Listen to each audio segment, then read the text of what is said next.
अस्सलामु अलैकुम रहमतुल्लाहि व बरकातुहू। अऊज़ु बिल्लाहि मिनश शैतानिर रजीम। बिस्मिल्लाहिर रहमानिर रहीम।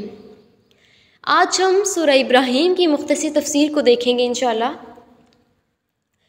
सूरह इब्राहीम कुरान पाक की 14वीं सूरत है, जिसका नाम हज़रत इब्राहीम अलैहिस्सलाम से माखूज़ है। हुज़ूर पाक सल्लल्लाहु अलैहि वसल्लम की ज़िंदगी के मक्की दौर की आखिर ज़माना में ये सूरत नाजिल हुई है।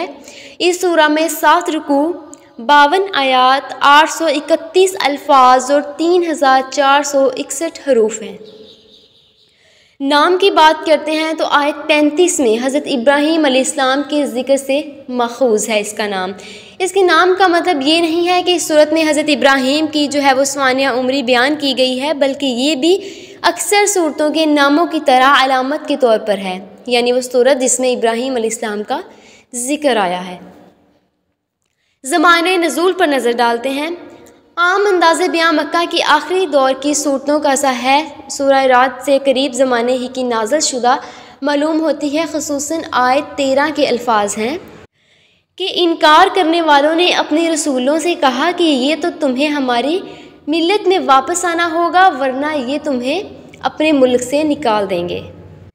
इन अल्फाज का जो है साफ इशारा इस तरफ है कि मक्का में मुसलमानों पर जुल्म व सितम इंतहा को पहुंच चुका था और अहले मक्का पिछली काफिर कौमों की तरह अपने यहाँ के अहले ईमान को खारिजुल बल्द कर देने पर तुल गए थे। इसी बिना पर इनको वो धमकी सुनाई गई जो इनके जो है रवैये पर चलने वाली पिछली कौमों को दी गई थी।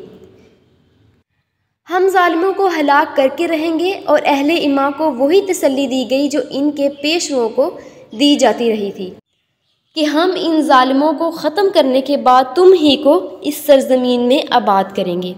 इसी तरह आखिरी रुकू के तौर में भी यही बताते हैं कि ये सूरत जो है मक्का के आखिरी दौर से ताल्लुक़ रखती है।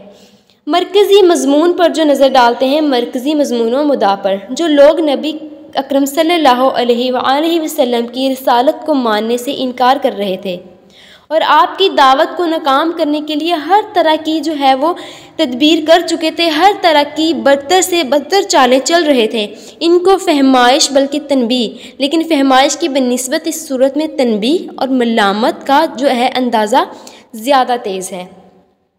इसकी वजह यह है कि तफ़हीम का हक़ इससे पहले की सूरतों में बखूबी अदा किया जा चुका है, और इसके बावजूद कुफ़ार कुरैश की जो है हटदर्मी, अनाद, मज़ाहमत, शरारत और जुल्म सितम जो है वो रोज़ ब रोज़ उसमें इजाफ़ा होता चला जा रहा था। इस वजह से जो है वो इस सूरत में फहमाइश की वजह से ज़्यादा तनबीह की तरफ इशारा किया गया है।